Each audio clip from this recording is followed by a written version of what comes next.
And I'm making this video to put on record here regarding a matter I have pending with the Internal Revenue Service, the United States government.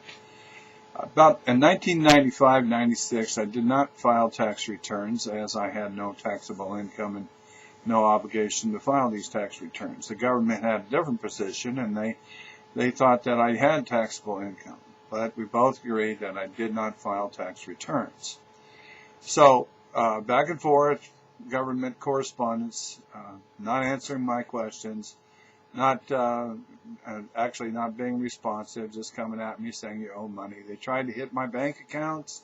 They tried to hit my employer and such to get money.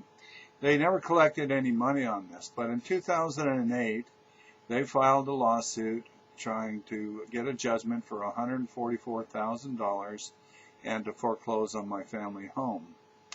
Through the process, there's something called discovery, and part of discovery is seeking answers to interrogatories. So I posed some interrogatories, and among them I asked for copies of assessments, and they were never produced, and of course the government didn't have to produce them. They used some other form to say that, yeah, they were done, but in fact don't actually produce the assessments.